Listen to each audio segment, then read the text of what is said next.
You see, I thought that I lived in the church. I went to stay with grandmother during the summer. And the reason why I thought I lived in the church is because Monday night was prayer meeting, Tuesday night was quilting bee, Wednesday night was Bible study, Thursday night was choir rehearsal, and then on Friday we had to clean the church for Sunday services, and then on Saturday everybody went out and raised hell so they'd have a reason to go to church. Now, I came into church that Sunday morning with my grandmother. She was the mother of the church. Now, for you that don't know what mothers are, we'll talk about that later. But anyway, she sat up on the front pew with the rest of the mothers of the church dressed in white. And I sat up there too with Grandma. I was so cute. Now, at this point, there was Reverend Grace who sat up on the pulpit in what looked like a throne. And next to him was Deacon Edwards. He was the older deacon. And then on the right side, there was Deacon Perry.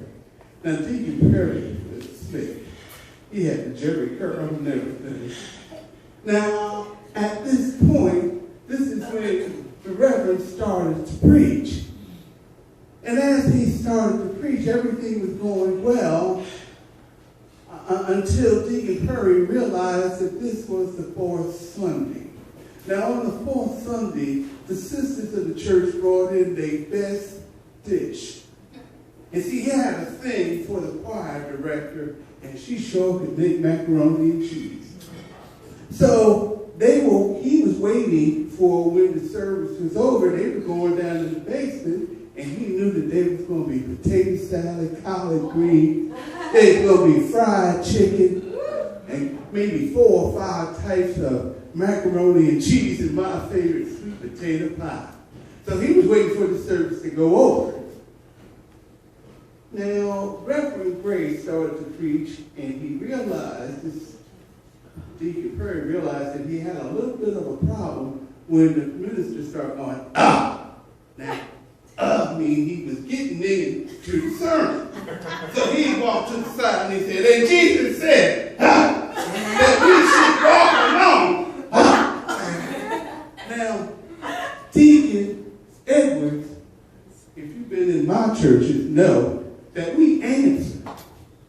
So when the came out, Deacon Edwards goes, well.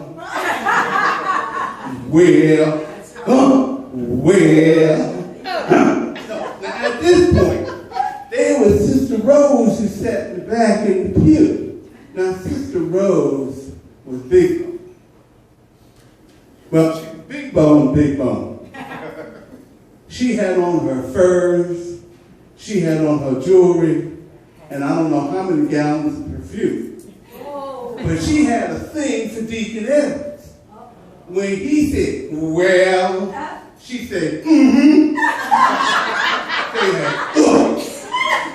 Well, and this went out through the church. Now, everything was going fine, and then it happened. Reverend Grace pulled out his handkerchief. Wiping his face. Brother Perry knew that this was a 3-hour service. So the face got the wiping, the went on, the wow went over here, and in the back. Deacon Perry was ready for this. He turned around, saw his lady in the back, and gave her the sign.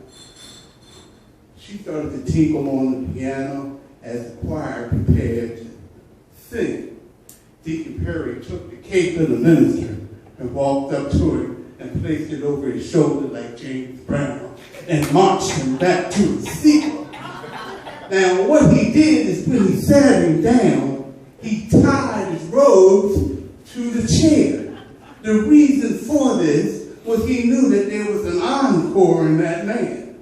So as the choir stood up to sing, this normally wouldn't be a problem, but you see, my mama and my Aunt Margaret was in the choir.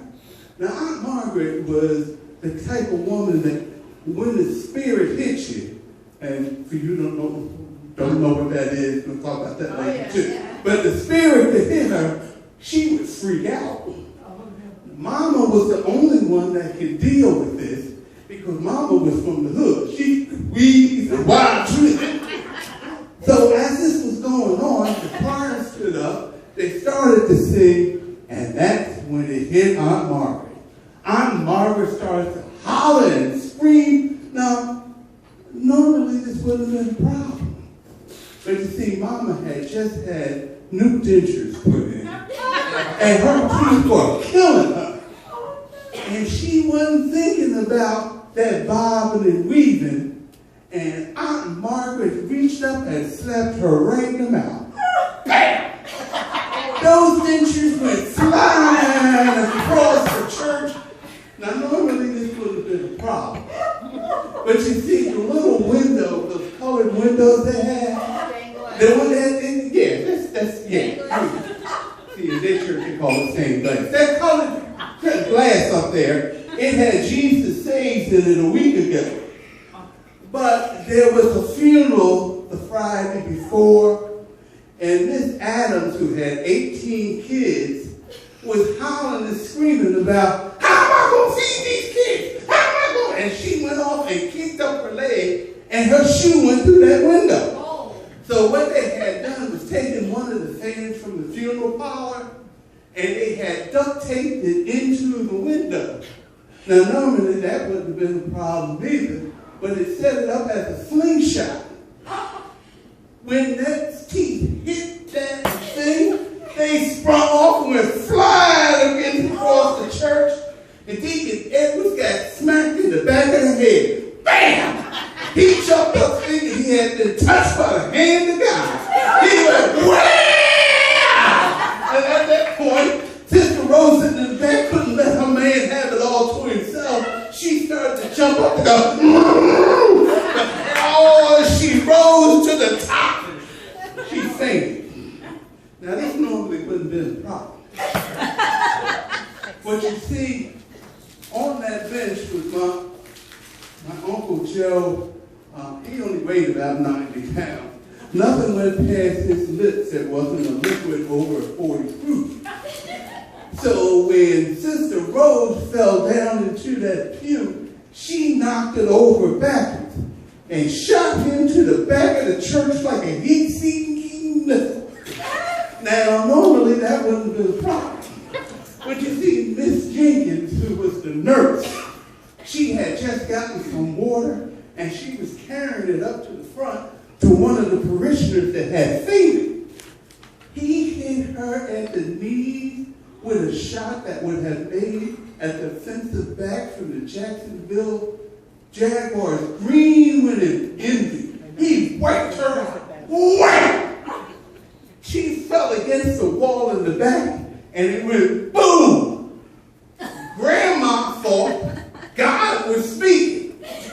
Grandma decided she was going to join in. She leaped up from where she was sitting and forgot that the walker was still in her hand. When she leaped up, she threw the walker into the air. It hung up on the fan, rattle and rattle and rattle.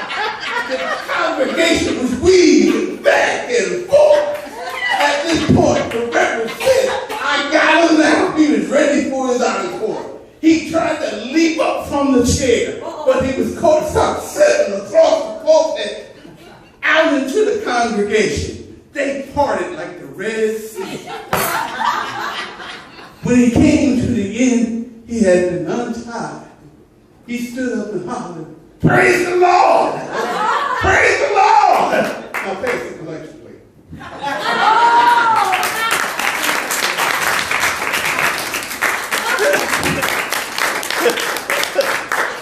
Never let it be said that anyone did not enjoy Mr. Melville